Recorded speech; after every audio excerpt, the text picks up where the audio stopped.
चुनाव के पहले जो पॉलिटिकल पार्टियां बड़े बड़े मुफ्त के वादे करती हैं, हमने उसको चैलेंज किया है सुप्रीम कोर्ट में। और बहुत बड़ी हमें खुशी इस बात की है कि सुप्रीम कोर्ट इस मामले को सुनने के लिए 3 जजों की बेंच बनाने के लिए तैयार हो गया है। जब हमने पीआईएल फाइल किया था तब इसको सुप्रीम कोर्ट की 2 जजों की बेंच सुन रही थी। सुप्रीम कोर्ट ने केंद्र सरकार को नोटिस जारी किया, केंद्र सरकार से भी पूछा, इलेक्शन कमीशन को नोटिस जारी किया, इलेक्शन कमीशन को ओपिनियन मांगी। सुप्रीम कोर्ट ने टैक्स पेयर्स के बारे में भी कहा है कि एक एसोसिएशन अपना टैक्स पेयर का भी बनना चाहिए, उनकी भी इनपुट आना चाहिए, उनका भी फीडबैक आना चाहिए, आरबीआई का इनपुट आना चाहिए, कैसे इस फ्रीवीज सिस्टम को रोका जाए जो मुफ्त रेवड़ी का कल्चर है। इसके बारे में सुप्रीम कोर्ट ने सबसे ओपिनियन मांगी है। सुप्रीम कोर्ट ने मुफ्तखोरी रोकने के लिए आरबीआई की ओपिनियन मांगी है, फाइनेंस कमीशन को ओपिनियन मांगी है, इलेक्शन कमीशन को ओपिनियन मांगी है, केंद्र सरकार की ओपिनियन मांगी है। इसके अलावा सुप्रीम कोर्ट का कहना है कि टैक्स पेयर का भी अपना एक एसोसिएशन होना चाहिए, चूँकि ये पूरा देश करदाताओं के पैसे से चलता है। तो टैक्स पेयर का पैसा कैसे यूज होना चाहिए, कहाँ रोकना चाहिए, क्या टैक्स पेयर का पैसा मुफ्तखोरी में खर्च करना चाहिए, रेवड़ी बांटने में खर्च करना चाहिए, इसलिए टैक्स पेयर्स की भी ओपिनियन आनी चाहिए।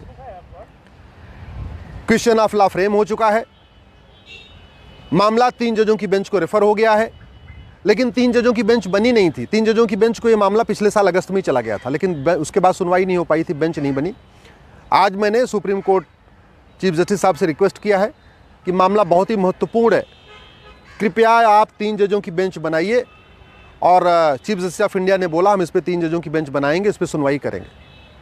मैंने अपने पीआईएल में यही कहा है कि 70 लाख करोड़ रुपए का कर्जा तो राज्यों के ऊपर है, राज्यों के ऊपर 70 लाख करोड़ का कर्जा है। कोई ऐसी राज्य सरकार नहीं है भारत में जो कर्जे में नहीं है।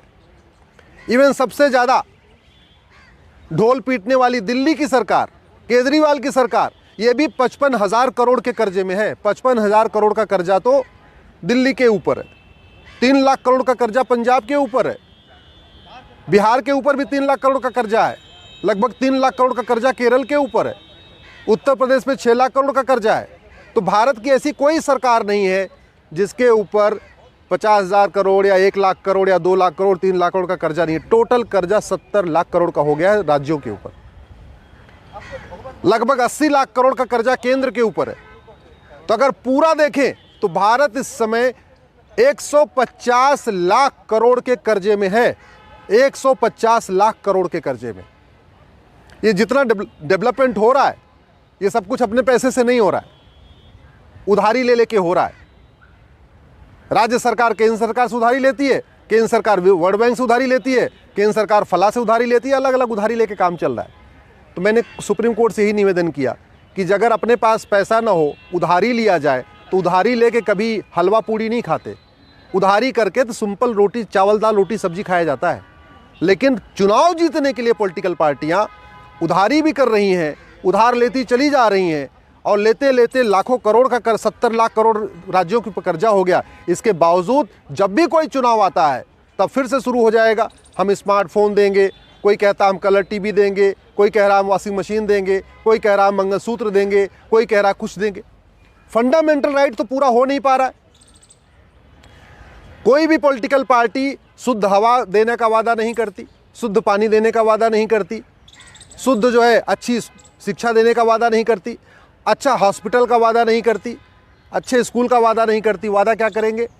मुफ्त में फला, मुफ्त में फला। अरे भैया पैसे ले लो लेकिन शुद्ध तो दो। शुद्ध हवा, शुद्ध पानी, शुद्ध भोजन दे नहीं पा रहे, शुद्ध सब्जी दे नहीं पा रहे, शुद्ध फल दे नहीं पा रहे हो, और कह रहे नहीं हम तो फ्री में पानी देंगे, फ्री में बिजली देंगे, और फ्री में वॉशिंग मशीन देंगे, और फ्री में मंगलसूत्र देंगे। इस पर रोक लगाना ज़रूरी है। अगर हमने नहीं रोक लगाया तो याद रखिए लंका की क्या हालत हो गई है आप सबको पता है, पाकिस्तान की क्या हालत हो गई आप सबको पता है, अफ़गानिस्तान की क्या हालत हो गई है सबको पता है। वहाँ की अर्थव्यवस्था चरमरा चुकी है। भारत में जिस तरीके से कर्जा लेके हलवा पूड़ी खाया जा रहा है, जिस तरीके से कर्जा लेके भी लूटपाट चल रही है, जिस तरीके से इतना देश के ऊपर कर्जा, इसके बाद भी भ्रष्टाचार कम नहीं हो रहा है, मुफ्तखोरी बढ़ रही है। इस पर अगर रोक नहीं लगाया गया आने वाले टाइम में हमारी इकोनॉमी भी कोलैप्स हो जाएगी।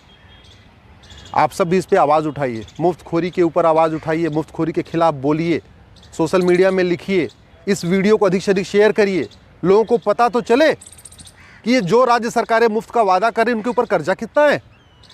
दिल्ली जहाँ मात्र 2 करोड़ की जनसंख्या है, खूब टैक्स भी आ रहा है, खूब लोग टैक्स भी दे रहे हैं, उसके ऊपर भी 55,000 करोड़ का कर्जा है दिल्ली जैसे राज्य के ऊपर। यूपी, बिहार, बंगाल की तो आप बहुत पीछे छोड़ दीजिए। बिहार के ऊपर 3 लाख करोड़ का कर्जा है, बंगाल पे 3 लाख करोड़ का कर्जा है, केरल पे 3 लाख करोड़ का कर्जा है, उत्तर प्रदेश पे 6 लाख करोड़ का कर्जा है, उत्तराखंड पे 3 लाख करोड़ का कर्जा है, राजस्थान पे 3 या 4 लाख करोड़ का कर्जा है। सारे राज्य सरकारें घाटे में चल रही हैं, लेकिन चुनाव के समय सब पूरा एकदम ऐसे दिखा रही हैं जैसे सबके पास पैसा है। और एक बात और, ये जो पॉलिटिकल पार्टी वादा करती है ना मुफ्त में देने का, ये कोई अपनी फंडिंग से नहीं करती हैं। कोई पॉलिटिकल पार्टी जो उसको चंदा मिलता है उससे कुछ भी फ्री में नहीं देती है। जो यहाँ पे करदाता टैक्स देते हैं उन्हीं में ही अपना नाम कमाती है। तो पैसा करदाताओं का और नाम कमाती हैं पॉलिटिकल पार्टियाँ। पैसा करदाताओं का और नाम कमाते हैं नेता कि मैंने ये दे दिया, मैंने ये दे दिया, मैंने ये दे दिया। भाई कोई भी नेता अपने जेब से कोई 1 रुपये खर्च करता है क्या? कोई पॉलिटिकल पार्टी अपने जेब से 1 रुपये खर्च करती है क्या? पैसा किसका है? हमारा और आपका। तो हमारा आपका पैसा सही से उपयोग हो, सही जगह उपयोग हो, उसका दुरुपयोग ना हो, मुफ्त रेवड़ी में उसका दुरुपयोग ना हो, इसके खिलाफ आवाज़ उठाइए। अगर आप ऐसे ही पॉलिटिकल पार्टियों के बारे में सोचते रहेंगे, अगर आप पॉलिटिकल पार्टियों से ऊपर नहीं उठेंगे, दल गुलामी नहीं छोड़ेंगे, राष्ट्र के बारे में नहीं सोचेंगे, तो याद रखिए हमारी आने वाली पीढ़ियों का वही हाल होगा जो आज लंका में हो रहा है, जो पाकिस्तान में हो रहा है, जो बांग्लादेश में हो रहा है, जो अफ़गानिस्तान में हो रहा है। वही हाल हमारे बच्चों का भी होगा। मैं आपसे निवेदन करता हूँ, प्लीज़ दल गुलामी छोड़िए, पॉलिटिकल पार्टियों से ऊपर उठिए, सपाई बसपाई भाजपाई नहीं, सबसे पहले भारतीय बनिए और जो सही है उसको सही बोलिए, जो गलत है उसको गलत बोलिए। अपने अपने सांसदों विधायकों से कहिए ये मुफ्तखोरी बंद करें, मुफ्त रेवड़ी बंद करें। पहली बात, शुद्ध हवा, शुद्ध पानी, शुद्ध क्या बोलते हैं, फल, अच्छा स्कूल, अच्छा हॉस्पिटल, अच्छा सड़क बना के दे दें, अच्छी न्यायिक व्यवस्था बना के दें जिससे मुकदमे का फैसला 1 साल में हो जाए, अच्छा पुलिस सिस्टम बना के दें जिससे क्राइम कंट्रोल हो। तो करप्शन कंट्रोल करने की बात नहीं करते, क्राइम कंट्रोल करने की बात नहीं करते। इलेक्शन के पहले कुछ मुफ्त का वादा करते हैं, जीत जाते हैं। उनको भी पता ये जनता पागल है, जनता इससे कोई लेना देना नहीं। उनको भी पता है, जनता को भी ये नहीं समझ में नहीं आता कि पैसा उसी का है। तो आप ही के पैसे को बर्बाद किया जा रहा है, आप ही के पैसे से आपको कुछ मुफ्त में दे दिया जाता है, आप खुश हो जाते हैं कि हमको मुफ्त मिला। याद रखिए कुछ भी मुफ्त में नहीं है, सब कुछ आप ही के पैसे से हो रहा है।